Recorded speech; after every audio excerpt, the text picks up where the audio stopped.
جی پہلے بھی ان کو برین ٹیومر تھا اور انہوں نے آسٹریلیا سے سرجری کروائی تھی۔ فیصل بھائی نے ڈاکٹر کو بتایا، کیا آپ میری ان سے بات کروا سکتے ہیں؟ ڈاکٹر نے فیصل سے اس سرجن سے بات کرنے کا کہا جس نے اشر کی سرجری کی تھی۔ فیصل نے فوراً ہی اس سرجن کا نمبر ملایا اور ڈاکٹر سے بات کروائی۔ میں نے ان سے بات کی ہے، ان کے کہنے کے مطابق ان کا علاج اب کسی صورت بھی ممکن نہیں، کہ وہ آپ کو پہلے ہی بتا چکے تھے کہ اگر آپ کو دوبارہ سے برین ٹیومر ہو گیا تو دوبارہ اس کا علاج ممکن نہیں ہوگا۔ اور جب میں نے انہیں آپ کی کنڈیشن اور تیزی سے پھیلتے ہوئے ٹیومر کے بارے میں بتایا تو انہوں نے بھی وہی رزلٹ بتایا جو میری سمجھ میں آ رہا تھا، اور وہ یہ کہ اب ان کے پاس زیادہ وقت نہیں ہے، اگر بہت زیادہ بھی جی پائے تو بھی 2 مہینے سے زیادہ نہیں جی سکیں گے۔ ڈاکٹر کی بات سننے کے بعد وہ دونوں ہی کچھ بولنے کے قابل نہیں رہے تھے۔ جب وہ گاڑی میں آ کر بیٹھے تب اشر نے خاموشی توڑ دی۔ فیصل بھائی، آپ مجھ سے ایک وعدہ کریں۔ اشر دنیا کے ان لوگوں میں سے تھا کہ جن کو اپنی موت سامنے نظر آ رہی ہوتی ہے وہ جینا چاہتے ہیں، پھر بے بس ہوتے ہیں۔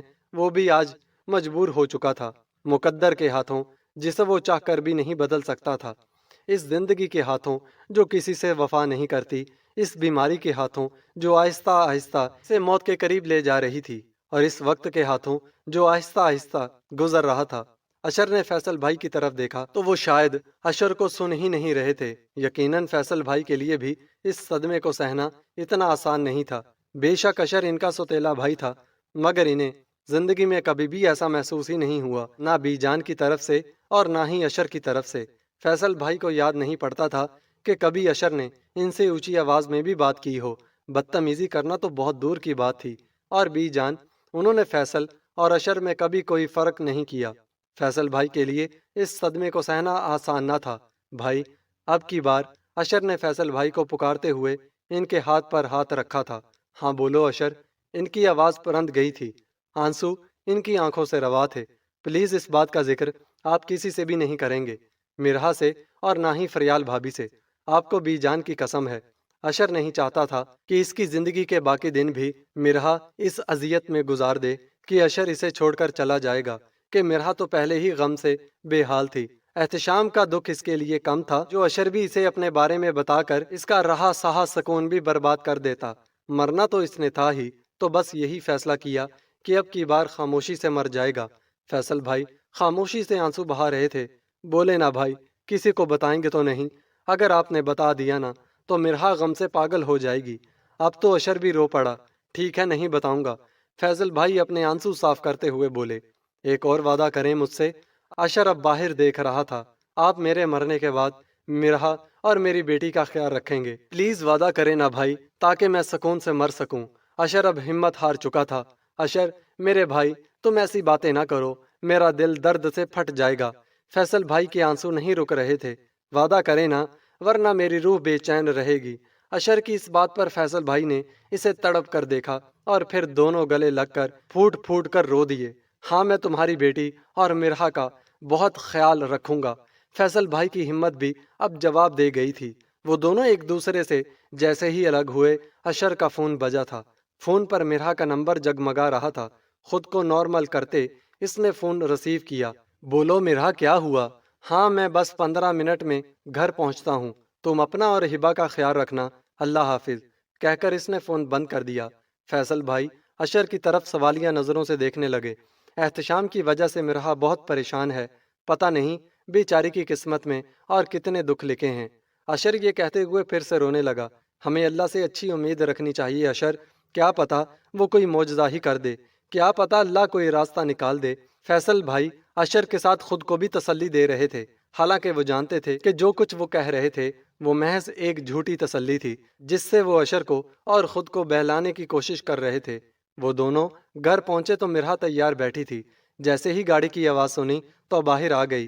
اشر پلیز جلدی چلیں، خالہ سویرا بھابھی کی امی کا فون آیا تھا، ہمیں فوراً ان کے گھر پہنچنا ہے۔ مرہا نے اشر کا ہاتھ پکڑتے ہوئے کہا تو وہ پریشان سا فیصل بھائی کی طرف دیکھنے لگا۔ مرہا، اشر کی گاڑی میں کچھ مسئلہ ہو گیا ہے، میں آپ لوگوں کو ڈراپ کر دیتا ہوں، مجھے بھی کہیں جانا ہے، پھر واپسی میں آپ لوگوں کو پک کر لوں گا۔ فیصل بھائی نے موقع کی مناسبت سے بات کو سنبھالا تھا۔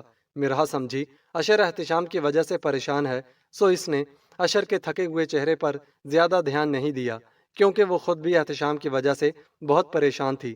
سویرا کی امی بہت رو رہی تھی اور باقی سب گھر والے بھی بہت پریشان تھے۔ مرہا، ہم نے فیصلہ کیا ہے کہ زہیب، جو کہ سویرا کا چھوٹا بھائی تھا، کو آسٹریلیا بھیج دیتے ہیں، کیونکہ وہاں سویرا بالکل اکیلی ہے اور پھر اس پر 2 چھوٹے چھوٹے بچوں کی ذمہ داری ہے۔ وہ وہاں اکیلی کیسے رہے گی؟ وہ اپنی بیٹی کے بارے میں سوچتے ہوئے پھر سے رونے لگیں۔ مرہا نے انہیں گلے لگایا تھا۔ خالہ، اللہ سب بہتر کرنے والا ہے، اللہ سے دعا کریں، ضرور کوئی نہ کوئی راستہ نکل آئے گا۔ مرہا انہیں تسلی دیتے ہوئے خود بھی رو پڑی، مگر مرہا نہیں جانتی تھی کہ آنے والے وقت میں اس پر مصیبتوں کے پہاڑ ٹوٹنے والے ہیں۔ پھر کچھ دیر بعد فیصل بھائی کے ساتھ ہی وہ دونوں گھر آ چکے تھے کہ اب اشر گاڑی ڈرائیو کرنے کا رسک نہیں لے سکتا تھا۔ مرہا، اشر نے بیڈ پر بیٹھتے ہوئے اس کا ہاتھ تھاما تو وہ اشر کی طرف دیکھنے لگی۔ جی کہیے۔ مرہا نے اشر کا تھکا تھکا سا چہرہ دیکھا تو جیسے دل کو کسی پریشانی نے آن گھیرا۔ مرہا، آپ کو ہمت کرنی ہوگی، بعض اوقات ہمیں اکیلے جینا پڑتا ہے، اپنے لیے بھی اور اپنے پیاروں کے لیے بھی۔ زندگی کا کوئی بھروسہ نہیں، یہ کبھی بھی دغا دے جاتی ہے، اس لیے آپ وعدہ کریں کہ آپ کبھی ہمت نہیں ہاریں گی اور میری بیٹی کی ہمیشہ حفاظت کریں گی، چاہے میں آپ کے ساتھ ہوں یا نہیں۔ اور اشر کی اس بات پر مرہا کے چہرے کا رنگ فک ہو گیا تھا۔ کیا مطلب، آپ ہوں یا نہیں؟ مرہا کی آنکھوں میں نمی در آئی۔ مطلب یہ کہ میں کبھی آفس سے لیٹ ہو جاؤں یا آفس کی طرف سے مجھے دوسرے شہر جانا پڑ جائے تو آپ بالکل بھی لاپرواہی نہیں کریں گی، اپنا اور ہماری پیاری سی گڑیا کا بہت خیال رکھیں گی۔ اشر اپنی بیٹی کے ساتھ لیٹ گیا اور اس کی طرف رخ کر کے اپنا بازو اس کے گرد حمائل کر لیا۔ کچھ دیر کے لیے اپنی آنکھیں موند لیں، مگر جانے کیوں مرہا کو ایسا لگ رہا تھا کہ اشر اس سے کچھ چھپا گیا تھا، مگر ابھی وہ بتانا نہیں چاہتا تھا، سو اس نے بھی بات کو کریدنا مناسب نہیں سمجھا۔ مرہا بیڈ سے اٹھ کر جانے لگی، تبھی اشر کی آواز پر اس نے پلٹ کر دیکھا تھا۔ آپ نے میری بات کا جواب نہیں دیا، خیال رکھیں گی نا میری پیاری سی وائفی کا اور میری گڑیا کا بھی؟ وہ ابھی بھی آنکھیں موندے اس سے سوال کر رہا تھا۔ جی وعدہ، مرہا نے بمشکل مسکراتے ہوئے کہا۔ اشر نے آفس سے چھٹیاں لے لی تھیں کیونکہ اب اس کی ایسی حالت نہیں تھی کہ وہ جاب کر سکتا، اور ویسے بھی وہ چاہتا تھا کہ اب اس کے پاس جو تھوڑا سا وقت رہ گیا تھا وہ اپنے بیوی اور بیٹی کے ساتھ گزارے۔ مرہا نے اشر سے اس کی نوکری کے بارے میں سوال کیا تو اس نے کہا کہ میں نے جاب چھوڑ دی ہے، کہیں اور اپلائی کیا ہے، جب دوسری جگہ جاب مل جائے گی تو پھر سے جانا شروع کر دوں گا۔ مرہا اس کے جواب سے مطمئن نہیں ہوئی تھی، مگر پھر سوچا کہ اگر وہ نہیں بتانا چاہ رہا تو وہ اسے کیوں تنگ کرے، اسی لیے مرہا نے چپ سادھ لی۔ احتشام کو 18 سال قید کی سزا سنائی جا چکی تھی، جس کے بارے میں اشر نے اب تک مرہا کو نہیں بتایا تھا۔ آج اشر کی بیٹی 2 مہینے کی ہو چکی تھی۔ آج بہت برا دن تھا۔ صبح کے 9 بجے اشر کی طبیعت خراب ہونے لگی اور دیکھتے ہی دیکھتے اشر کی روح کف سے انصری سے پرواز کر گئی۔